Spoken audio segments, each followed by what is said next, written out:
Good morning to you. Happy Monday morning. It is September 16th, 2024. It's 7:47 in the morning. I hope your Monday morning is off to a great start. For those new to the show, my name is Sean Tierney from Insights in Automation, and this is a show where I talk about the top highlights from the news in industrial automation last week and take a look at what the content I have coming this week. So with that said, let's go ahead and get started. And first up, we have last week we had the announcement of TIA Portal Cloud v4.6 with TIA Portal v19. That was a delivery release announcement. We also had Rockwell announcing the release of their new Logix SIS.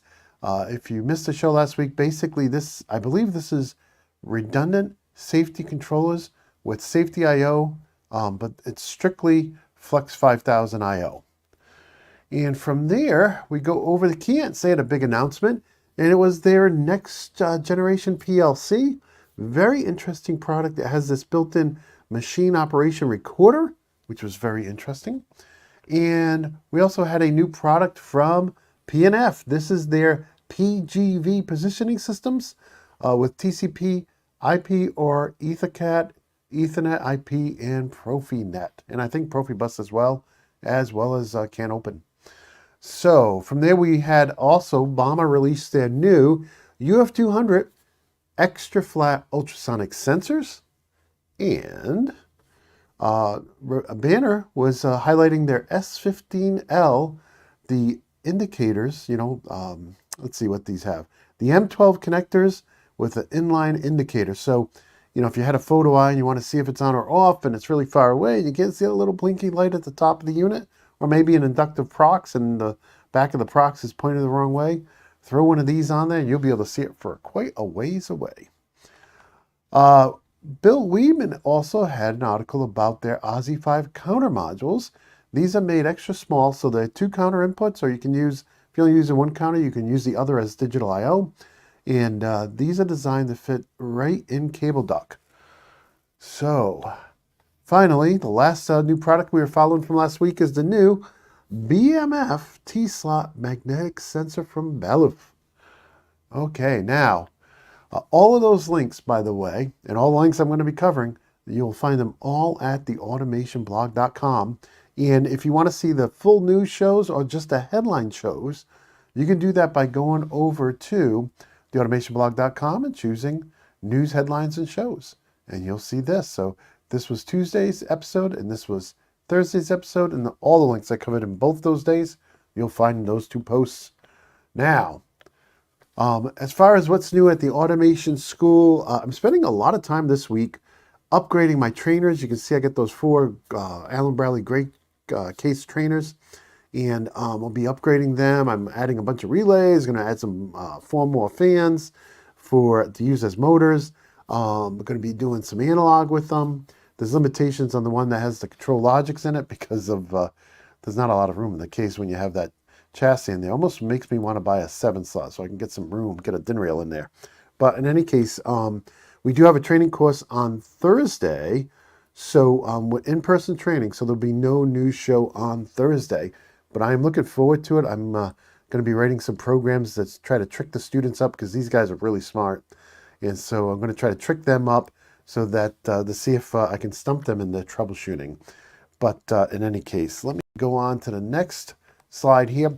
If you are enrolled in the automationschool.com's Unified UHMI course, right, then you'll see there's a whole new hour of lessons I added last week.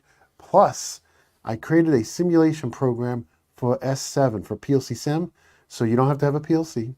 You can just use the PLC Sim, which is free, and it'll simulate a machine, my famous widget machine, and yeah, so you'll be able to go through the whole lesson and design the whole control panel. We're not done with it, but I have actually 3 more lessons in that section on the widget machine. Then we'll go into some advanced stuff. But in any case, just want to let you know that.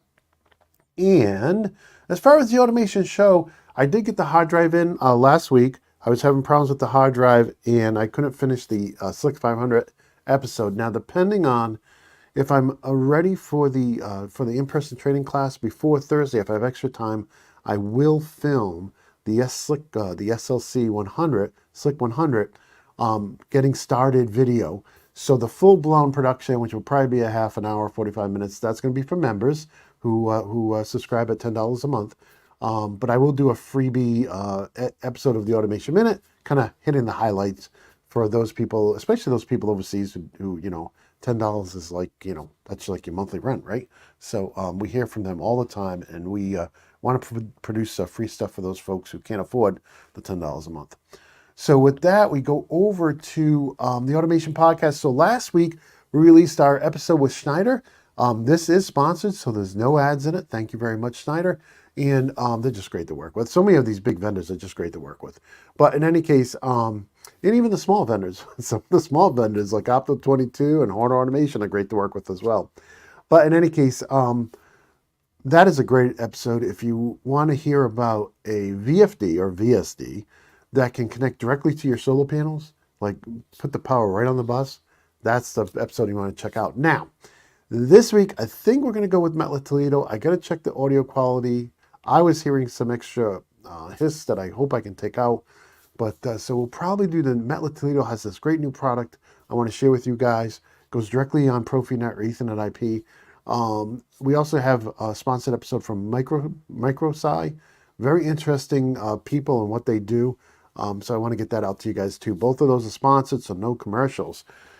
So that's great. So that's what's coming up there. And then over at Automation Q&A, made a change on this. I talked to the level two members last week. I had done several episodes of these, and the level 2 members, I appreciate their support, but they weren't watching it. So I've now made the Automation QA level 1. So all of you level 1 members out there, you will you get this now. You get all the old episodes as well.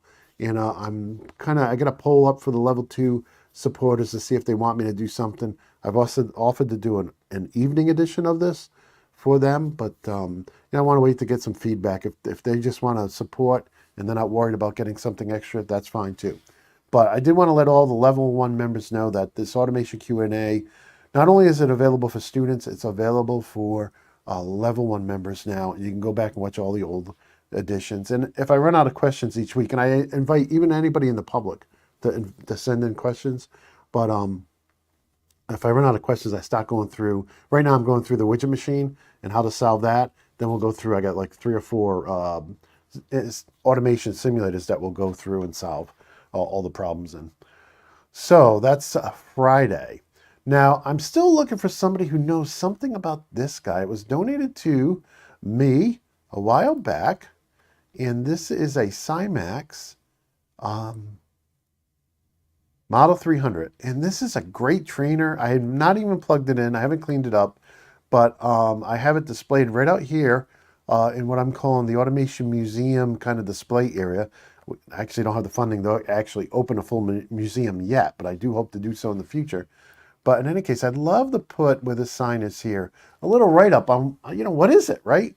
Now, I just brought my Slick 500 blue case on the left-hand side, and if anybody wants to do a write-up on that, they can. I'm actually been using that for over 30 years, so I'm pretty knowledgeable about it, but it would be great to get somebody else to write up something on that. So I'll make sure I have that picture for next week's show. But in any case, still, if you know anybody who's used the Cymax 300, and yes, I did reach out to the guy who donated it, but a lot of times people don't check their social media, so that's understandable.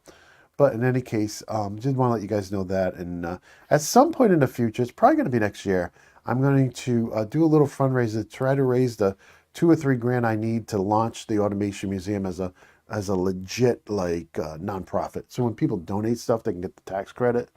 So because I know the government gets enough taxes already. From there, we go, ooh, look how small that got. So there, let's review what's going to happen. So today is what's new in automation. And just another note on that, I'm going to start adding the audio of all the public shows I do every day to the Automation Headlines podcast. It's expensive to have a podcast service, and I'm only doing the headlines twice a week. And I figured, might as well just these shows I'm doing every day. A lot of times you can listen to them in the car. So I will be changing up that podcast and adding each of these daily shows, like the question of the week, what's new in automation, as well as the headlines. I'll be adding that to that show. So if you're subscribed to that, each one will still have the individual names or titles, but you'll have 4 things to listen to at least a week instead of 2. With that, tomorrow we will be doing the automation show and headlines. On Wednesday, that's where I may release the Slick 100 video I've been threatening about, depending if time allows. Thursday, no show because we have in-person training. If you want to know more about coming to Insights in Automation, my office is here to get trained. Just reach out to me on any platform. Typically LinkedIn or email or the contact form on the website are the best ways to do it. So Thursday we won't have anything, and then Friday we'll be back for our Q&A live, our question of the week, and office hours for students.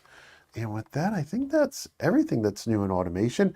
I do, and I should be asking this at the beginning of the show, but I do, and this is the automationblog.com/follow. It has all the links to every place we, you can see my tables on wheels, to every platform we're on.